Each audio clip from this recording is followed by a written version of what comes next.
మరి 2025 సంవత్సరంలో సొంత గృహం యోగం చాలామంది రాసుల వారికి ఏర్పడడం జరిగింది. ముఖ్యంగా గురువు యొక్క స్థితి అయితేనే, శని భగవాన్ స్థితి అయితేనే, అలాగే మెయిన్ కుజుని యొక్క అనుగ్రహం చాలా వరకు ఈ రాశుల మీద పడడం వల్ల ఈ రాశిలో జన్మించిన వారు ఏ రాశి వారైనా వారికి సరైనటువంటి ఆదాయం ఉండి అర్హత ఉంటే ఏ కొద్దిపాటి ప్రయత్నం చేసినా మీకు సొంత గృహం ఏర్పడుతుంది. మరి ఆ సొంత గృహం ఏర్పడాలంటే మీరు చేయవలసినటువంటి రెమెడీస్ ఏం లేదు. జ్యోతిష శాస్త్రరీత్యా కుజుని యొక్క బలం ఉంటేనే జాతకంలో వాడు భూమి కానీ గృహం కానీ ఏర్పాటు చేసుకోగలడు. అంటే ఒక విధంగా కుజుడు ధైర్యాన్ని ఇస్తూ ఉంటాడు. ఒకడు నెలకి 2 లక్షలు సంపాదించిన ఇల్లు కొనుక్కోవడానికి అసలు ధైర్యం చేయలేకపోతుంటాడు. మనం ఇన్స్టాల్మెంట్ కట్టగలమా, ఒకవేళ ఉద్యోగం పోతే ఏమొద్దని ఇబ్బంది పడుతుంటాడు. వాడు ఎప్పుడూ కొనలేకపోతుంటాడు. అలాగే నెలకు 30,000 జీతం తెచ్చేవాడు కూడా వాడు తాహా తగ్గట్టుగా ఏదో గృహం ఏర్పాటు చేసుకోవడం, దాన్ని ఇంకా ఇంప్రూవ్ చేసుకోవడం జరుగుతుంటుంది. ఏదన్నా కుజ బలం ఇంపార్టెంటు. దాని తర్వాత ఏంటంటే కుజుడి యొక్క అనుగ్రహం పొందాలంటే మీరు అటు సుబ్రహ్మణ్య స్వామి, వేగంగా మనం గృహ నిర్మాణం కావాలంటే ఆంజనేయ స్వామిని మించింది లేదు. మీరు ఒక గట్టి సంకల్పం పెట్టుకొని ఒక 8 మంగళవారాలు ఆంజనేయ స్వామిని తమలపాకులతో పూజించుకోవాలి. ప్రతి వారం కూడా తమలపాకులతో పూజించి మరి ఒక అరటిపళ్ళు కానీ కొబ్బరికాయ కానీ నైవేద్యంగా పెట్టాలి. సంకల్పం వారం వారంకి పెరుగుతూ ఉండాలి. దానికి తగ్గట్టుగా మీరు ఏదో ఒక ప్రయత్నం కూడా చేస్తూ ఉండాలి. అలాగే వీలుంటే కోతులకి, అంటే మనకి కొద్దిగా నగరం అవుట్లెట్స్ గట్టా ఉన్నప్పుడు మరి మెయిన్ రోడ్డు మీద కాకుండా కొద్ది పక్కన తోటలాగా ఉంటే మీరు ఎంత కొనగలిగితే అంత కొంతవరకు అవి మీరు ఎంత బరువు ఉంటారో దానికి తగ్గట్టుగా అరటిపళ్ళు కానీ ఏవైనా ఫ్రూట్స్ కానీ కోతులకి ఆహారంగా పెట్టడం వల్ల మీకు తొందరగా మరి సొంత గృహం ఏర్పడుతుంది. మరి స్త్రీలు ముఖ్యంగా వారి యొక్క కోరిక తీరాలంటే మణిదీప వర్ణన అని ఉంటుంది.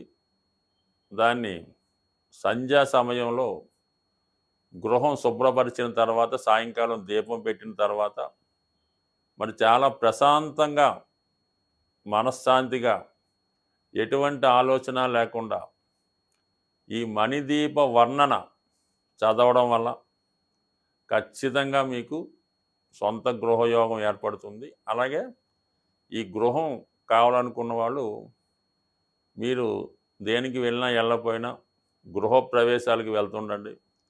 ఎక్కడన్నా ఇల్లు కన్స్ట్రక్షన్ జరుగుతుంటే ఫర్ సేల్ అని బోర్డు పెట్టిన అపార్ట్మెంట్ ఉన్నా మీ దగ్గర డబ్బులున్నా లేకపోయినా ఒకసారి వెళ్ళండి.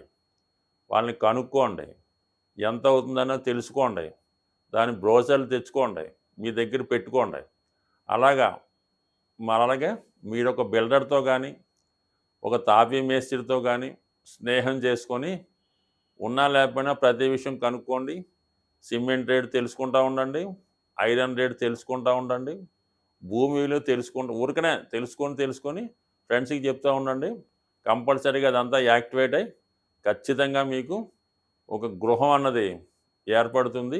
ఏదన్నా మనం ఏ లైన్లో ఉంటే ఏ ప్రయత్నంలో ఉంటే ఖచ్చితంగా అందులో మనకి రాణింపు రావడం జరుగుతుంటుంది. అందుకని మీరు ఈ గృహం కట్టే వాళ్ళతోనూ గృహం చుట్టుపక్కల తిరుగుతూ కనుక్కుండా ఏదో రియల్ ఎస్టేట్ వ్యాపారం చేయకపోయినా అమ్మికొన్నట్టు అందులో రోజుకు 1 గంట చేస్తే ఖచ్చితంగా మీకు ఆ ఇంటికి తగ్గ డబ్బు అదే వస్తుంది, అదే గృహం ఏర్పడుతుంది. కావాలంటే ప్రయత్నం చేసి చూడండి.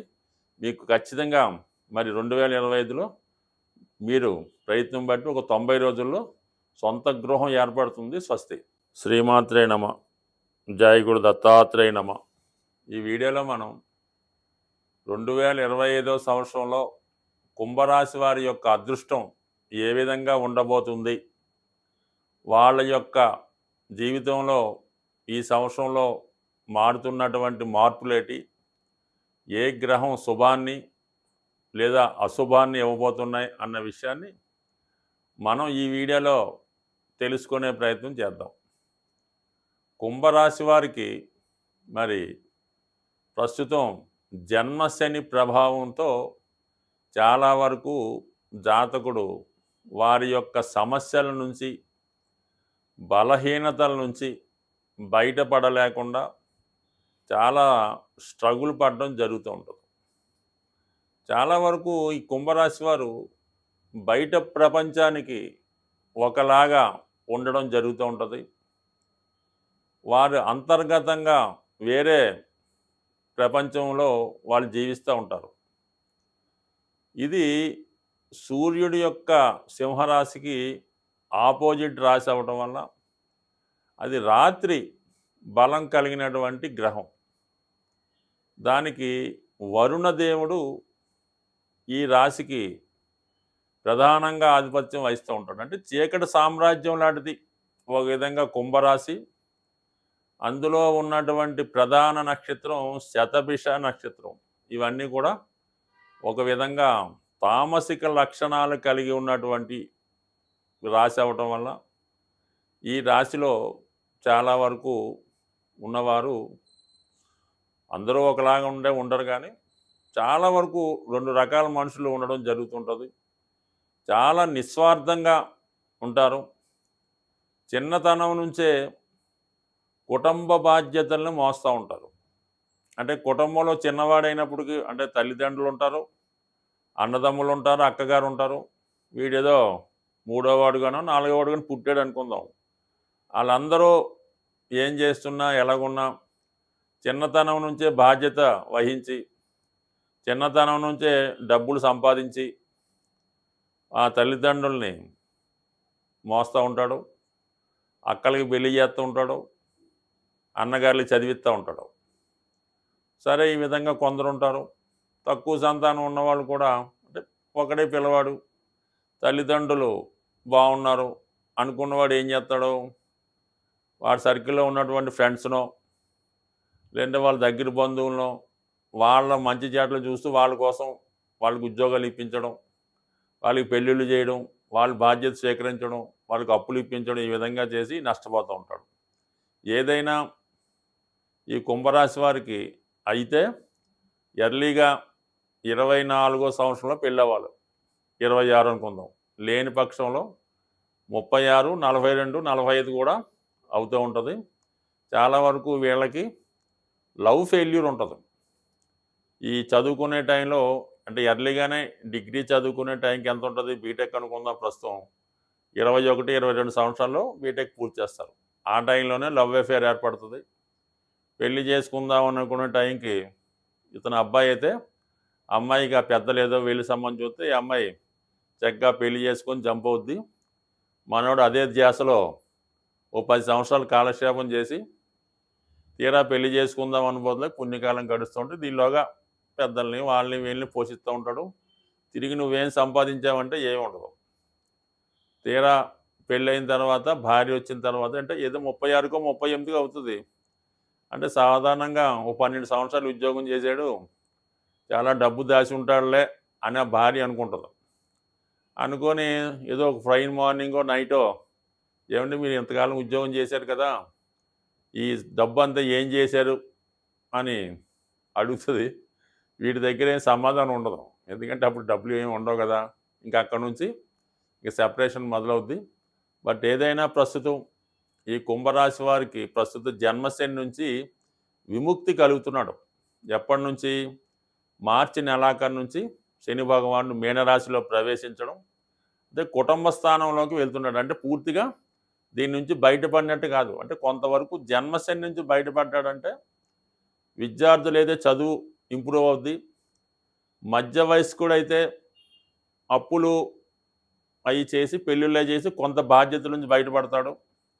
అదే వృద్ధులైతే అనారోగ్య సమస్యలు బెడ్ మీదే ఉండి అలాగా ఇతరులను ఇబ్బంది పెడుతూ ఉంటాడు. అటువంటి నుంచి కొద్దిగా బయటపడి నెమ్మదిగా అనారోగ్యం నుంచి కోలుకోవడం, అప్పుల నుంచి బయటపడడం, విద్యార్థులైతే మళ్ళా పుస్తకం తీసి దాన్ని దులపడం, ఇవన్నీ కూడా ఏప్రిల్ నెల నుంచి చాలా వరకు కుంభరాశి యొక్క జీవితానికి నెమ్మదిగా అభివృద్ధి ప్రారంభమవుతుంది. కొంతవరకు ఎప్పటికైనా వాళ్ళు జాగ్రత్త వహిస్తే చాలా వరకు గత 5 సంవత్సరాల్లో పోగొట్టుకున్నది తిరిగి సంపాదించే అవకాశం ఉంటుంది. ఇక దాని తర్వాత గురువు 15 మే 4వ స్థానం నుంచి 5వ స్థానంలోకి మారుతాడు. 5వ స్థానం అనేది ధర్మ త్రికోణం. తన టాలెంట్కి గుర్తింపు వస్తుంది, పిల్లలు అభివృద్ధిలోకి వస్తారు, సరిగ్గా బ్రెయిన్ పనిచేస్తుంది, సరైన నిర్ణయాలు తీసుకుంటాడు. అంటే 5లో ఉన్నటువంటి గురువు భాగ్యాన్ని అలాగే రాశిని చూడడం వల్ల చాలా వరకు బలహీనతల నుంచి బయటపడతాడు, మంచి సంస్కారవంతుడు అవుతాడు, చక్కగా చీకటి సామ్రాజ్యాన్ని విడిచిపెట్టి వెలుగులోకి వస్తాడు, మంచివాడిగా మారే అవకాశం గురుగ్రహ అనుగ్రహంతో రాబోతుంది. అయితే చాలా వరకు ఏప్రిల్ మొదటి రోజు నుంచి 19 మే వరకు సుమారు 50 రోజులు కుటుంబ స్థానంలో ఉన్నటువంటి ఈ రాహు శని గ్రహాలు కుటుంబ విషయాల్లో చాలా స్ట్రగుల్ ఏర్పడుతుంటుంది. కుటుంబ సభ్యుల మధ్య విభేదాలు వస్తాయి, కుటుంబం స్ప్లిట్ అవుతుంది. అంటే ఎవరో ఒకరు కుటుంబం నుంచి బయటికి వెళ్తారు, అంటే మీకు మీరుగా ఆ కుటుంబం నుంచి వీడి వేరే మీ కొత్త కాపురం పెట్టడము, కొత్త జీవితం ప్రారంభించడమో జరుగుతుంది. అంటే మొత్తం మీద ఏప్రిల్ 1 నుంచి 50 రోజుల్లో కుటుంబం స్ప్లిట్ అవ్వడం, కుటుంబ సమస్యలు, కుటుంబంలో విభేదాలు జరిగే అవకాశం ఉంది. దాంట్లో మీరు ప్రేక్షక పాత్ర వహించాలి తప్ప మీరు చేసేది మాత్రం ఏమి ఉండదు.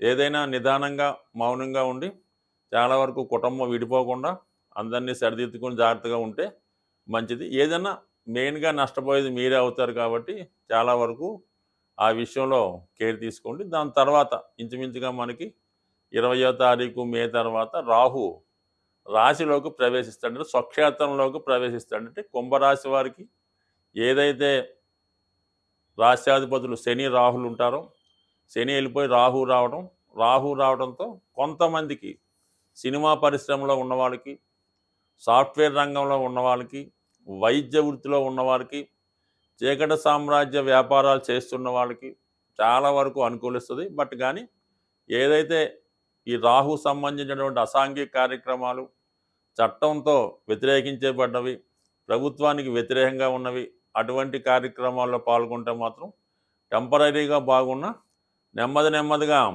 ఎప్పుడైతే రాహు వెనకొచ్చి 12లోకి వస్తాడో మరి అప్పుడు, అంటే ఇది ఇమ్మీడియట్గా కాదు, రాహు కుంభరాశిలో ప్రవేశించినప్పుడు వాళ్ళు, అంతే అందరూ కాదు, కొంతమందికి ఇటువంటి బ్లాక్ మార్కెటింగు, ఇటువంటి వ్యాపారాలు కానీ అందులో పాల్గొనడం కానీ జరుగుతుంటుంది. ఇది సంవత్సరంన్నర వరకు బాగుంటుంది.